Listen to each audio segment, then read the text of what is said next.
The funds raised by this charity tournament benefit the Conservancy of Southwest Florida by funding its juvenile game fish study. Heading up the study is Conservancy Research Manager Jeff Schmidt.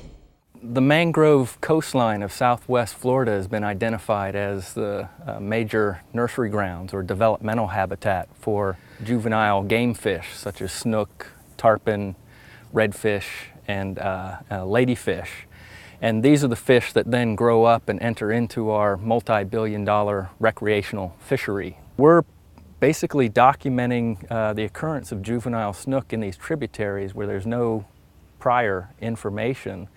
And it's showing that despite the development and the urbanization, that these areas are still providing habitat for the juvenile snook.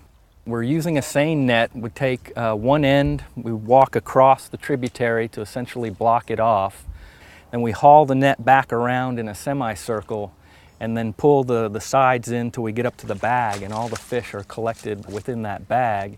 Then we take them out, we put them in water-filled buckets, and then one by one we take each fish out, identify it, we get a measurement, record all that information, and we're sampling our tributaries once a month. So we visit each one of the tributaries, do 2 seine net hauls, catalog the fish, measure them, let them go, and then come back the following month.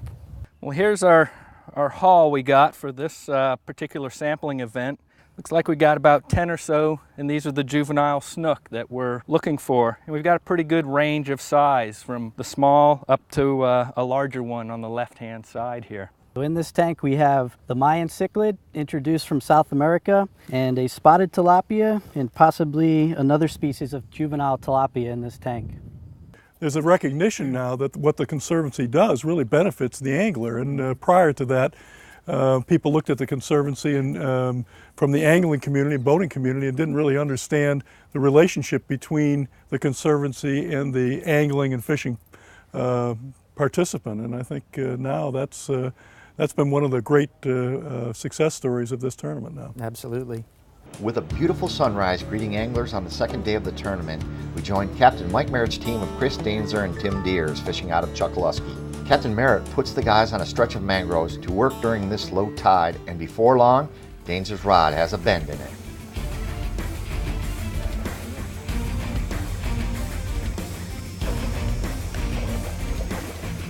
That makes you feel really big, doesn't it? Yeah.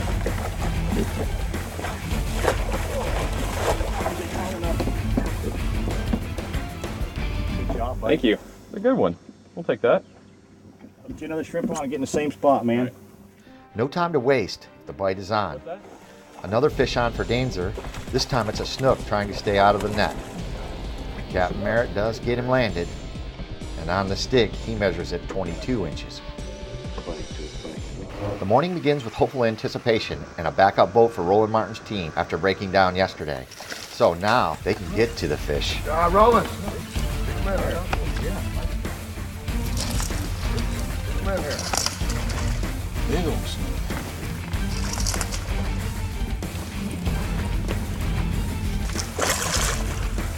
Monster.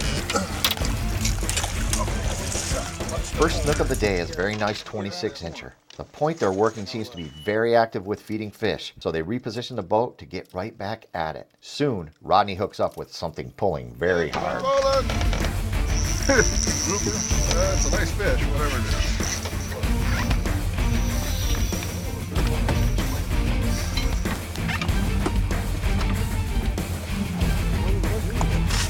Throw him straight out. That's what Rick was doing the other day.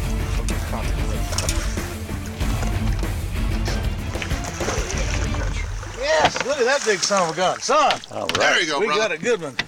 Hey, we got a hell of a slam going now. I mean, a hell of a just bunch of points.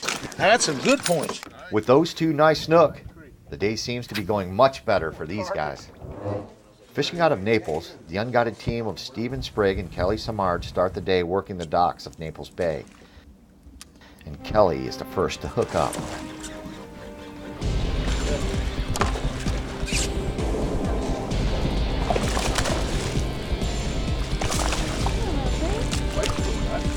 Well, it's a fish. First fish of the day. Kelly's dock snook goes on the book at 20 inches. and the team heads offshore to look for bait along the tide line. With a couple well-placed throws, the bait well is full and the team heads to one of Steve's top go-to spots. With the tide beginning to rise nicely, the bite turns on, and Steve works at pulling a snook from the mangroves.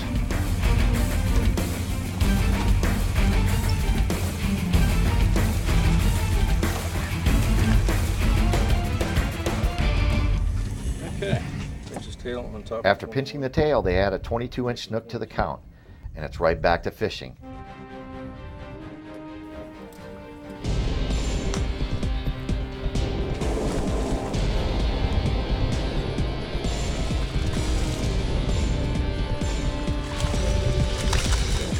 Their third snook recorded measures in at 21 inches. He's just at 21. So after the bite slows, the team moves back into Naples Bay to work more docks, where Kelly seems to have better luck.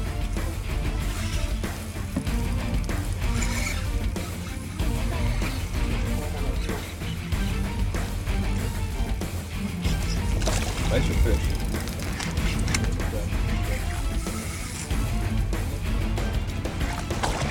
Nice fish, honey. He'll improve our point. And she does improve the team's score with this 24-incher. 23 1/4, which makes him 24. Late in the day, the team heads downtown, very close to where this tournament began with the captain's meeting near the Gordon River Bridge. Earlier in the week, they found several tarpon here and wanted to try to land one before heading in. And just before it was too late, Oh, there he is. He's on.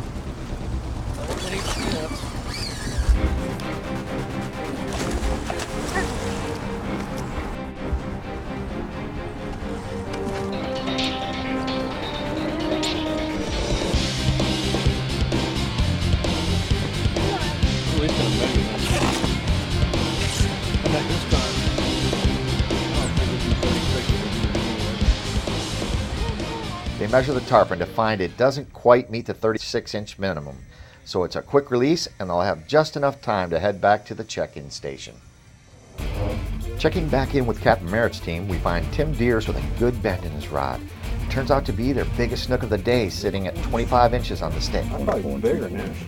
So with the tide rising and the clock ticking, the team heads to their last spot of the day. Nice red. Really nice red. The higher tide seems to be improving the bite, especially at this spot. And it wasn't even at the last minute either. Oh, get him out there, get him out there. I have to take him. Chris hooks into another red before they can release the first. I'd say this was the right call. Nice! Heck yeah. That's better, guys. Get back in there and get another one. They look like twins. Maybe 4 pounds, about that size. 3.5. This looks like his twin. So they record 2 reds here, a 23 and a 24, and they're not quite ready to leave this spot yet. As we check back in with Roland Martin's team, we find his partner, Rodney, wielding a flare instead of a rod. It appears the bad luck continues as his backup boat is broken down. Luckily, another tournament team has spotted the flare and will send help. So as Team Roland waits for another tow, the remaining teams begin checking in with officials. We'll have the results of the 2009 Red Snook Charity Catch and Release Tournament right after this.